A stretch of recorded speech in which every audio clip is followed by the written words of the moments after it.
اپنے ذوق کے مطابق، برا لگے تو معاف کرنا۔ زنا کی وجہ سے جس کی روزی اللہ نے اٹھا لی ہو، ملا کا تعویذ اس کو کیا فائدہ دے سکتا ہے؟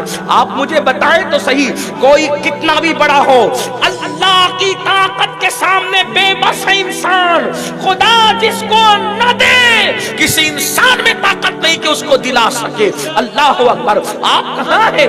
آپ کیا سمجھتے ہو؟ نہیں، کچھ نہیں ہو سکتا۔ اللہ نے ترقی دی، دبئی تک کاروبار چلتا تھا، افریقہ تک چلتا تھا، سعودی تک چلتا تھا، زمین پہ پیر نہیں ٹکے، زنا کرنے لگا، خدا نے الٹی گنتی شروع کر دی۔ پھر آپ نے کس نے کیا کر دیا؟ کس نے کچھ نہیں کیا۔ تیرے جرائم تجھے لے ڈوبے، تیرا گناہ تجھے لے ڈوبا، تیری آوارگی تجھے لے ڈوبی، تیری عیاشی تجھے لے ڈوبی۔ زنا کو سمجھتے کیا ہو؟ بزرگوں نے کہا جہاں زنا ہے وہاں فنا ہے۔ خواتین سے بھی کہتا ہوں میری بہنوں، نگاہوں میں پارسائی پیدا کرو۔ پھر کہتا ہوں جو میرے سامنے بیٹھ کے سن رہے یہ لوگ زانی نہیں ہیں، زانی لوگ ایسی محفلوں میں تھوڑی آتے ہیں۔ جو میری بہنیں بیٹھی وہ ایسی نہیں ہے، لیکن بات یہ کہی جاتی آپ کو مخاطب کر کے جو نہیں آئے ہیں ان تک بات پہنچانا مقصود ہوتا ہے۔ آپ یہ نہ سمجھے کہ ہم آپ کو کہہ رہے ہیں، واللہ آپ کو نہیں کہہ رہے، آپ تو بڑے مقدس ہیں، آپ کی جوتیاں ہماری سر آنکھوں پر ہے، آپ آتے ہیں ہم پہ احسان کرتے ہیں، آپ نہ آئے تو محفل کیسے ہے؟ کسی بڑے مفکر نے کہا تھا انسان باپ بنتا ہے تو اس کو بیٹے پہ احسان نہیں جتانا چاہیے، بلکہ بیٹے کا احسان ہے کہ وہ پیدا ہوا تو باپ بنا۔ جب تک کہ بیٹا نہیں تھا وہ تو لڑکا کہلا رہا تھا، جب بیٹا پیدا ہوا تو باپ جنت کا دروازہ بن گیا۔ تو ہر ایک کا ایک دوسرے پر احسان ہے، یہ بات یاد رکھنا۔ تو یہ بات ہمیں اس کا احساس ہے۔ امام اس وقت تک امام نہیں ہوتا جب تک اس کے پیچھے صف کھڑے ہو کر کے نماز نہ پڑھے، ورنہ وہ فرد واحد کہلاتا ہے۔ تو پیچھے کی صف نے آگے والے کو امام بنایا، تو امام کو سوچنا چاہیے کہ میری صلاحیت نہیں، پیچھے کھڑے ہونے والوں کا کرم ہے، یہ میرے پیچھے آگے تو میں امام بن گیا۔ اسی لیے میں بھی آپ کی بہت قدر کرتا ہوں اور اپنے آپ کو آپ سے بہت بہتر آپ کو اپنے آپ سے بہت بہتر سمجھتا ہوں، مجھ سے بہت بہتر ہے۔ کیوں؟ آپ نہ آئے تو میرے یار کی محفل کیسے سجے، آپ نہ آئے تو میرے محبوب کی محفل کیسے سجے، آپ نہ آئے تو یار کا ذکر کیسے کرے۔ آپ ہمارے نہیں، آپ تو رسول اللہ کے مہمان ہو، اس لیے میں آپ کو نہیں کہہ رہا ہوں، لیکن جو لوگ اس کے مستحق ہے دعا کرنا واللہ ان کے کانوں تک یہ بات پہنچا دے، خدا کرے ان کے دلوں کو یہ بات اپیل کرے۔ تو عرض یہ کر رہا تھا جب بھی ایسا موقع زندگی میں آئے کہ کوئی زنا کا موقع آ جائے، بدکاری کا موقع آ جائے، انسان اس وقت تو سوچے میں اس عذاب کو برداشت نہیں کر سکوں گا۔ ایک مشہور واقعہ، ایک شخص نے ایک عورت سے دل لگایا، روزانہ اس کو بلاتا تھا، بٹھاتا تھا، پھر کچھ سوچتا تھا، پھر پیسے دے کے رخصت کر دیتا، پھر بلاتا تھا، پھر پیسے دے کے رخصت، بٹھائے رکھتا تھا، رخصت کر بٹھائے رکھتا تھا۔ ایک دن اس نے اس لڑکی کو، اس عورت کو بلایا، بلانے کے بعد بٹھا کے دیر تک دیکھا، پھر اچانک ایک غلام سے کہا چراغ لاؤ، چراغ لایا، چراغ آیا تو پھر اس نے اپنی انگلی کو چراغ میں ڈالا۔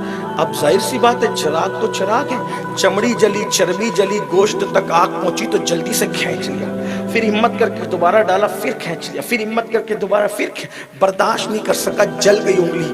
اس عورت کو پیسے دے کے کہتا ہے اب نہیں آنا، جاؤ، اب نہیں آنا، جاؤ۔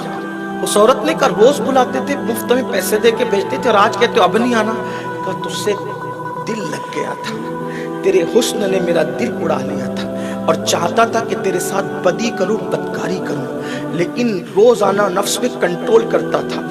آج نفس پہ کنٹرول ہونے لگا تو میں نے فوراً سوچا اے زنا کرنے والے، تیرے نبی نے کہا زانی کو آگ میں جلایا جائے گا، اور وہ آگ دنیا کی نہیں جہنم کی ہوگی۔ تو میں نے سوچا جہنم کی آگ سے 69 درجہ کم یہ دنیا کی آگ ہے، پہلے چیک تو کروں کہ میں دنیا کی آگ برداشت کر سکتا ہوں کہ نہیں۔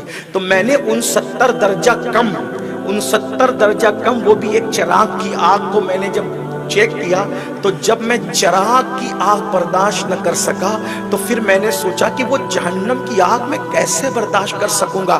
پھر میرے دل میں خیال آیا کہ یہ گناہ دل سے نکال دے، اور پھر میں نے اب کہا کہ اب تم جاؤ، اب تم سے میرا کوئی کام نہیں۔ تو میرے بھائیوں غور کرنا، گناہ کرنے سے پہلے سوچنا اس کا انجام کیا۔ ایک بات اور آپ سے عرض کروں، بہت خاص بات، بہت خاص بات۔ بزرگوں نے فرمایا جو زنا کرتے ہیں اللہ ان کی نسل میں لنگڑے، لولے اور عیبی اولاد پیدا کرتا ہے۔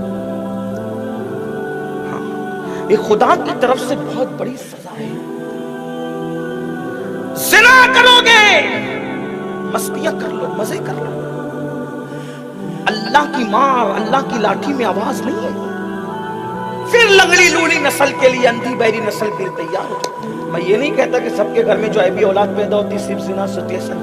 کچھ لوگوں کو بطور عذاب ہے، کچھ لوگوں کو بطور آزمائش. جنہیں آزمائش کے طور پہ دیا جاتا ہے پھر ان کو نوازا بھی جاتا ہے، وہ ایک الگ عنوان ہو. ہر بندے کو بطور عذاب نہیں، کسی اللہ والے کو آزمائش کے طور پہ بھی دیا جاتا ہے. مگر سن لو، اگر کسی کے دل کے اندر زنا کا شوق جاگتا ہے تو وہ اپنے بزرگوں کا فرمان دل کے کانوں سے سن لے.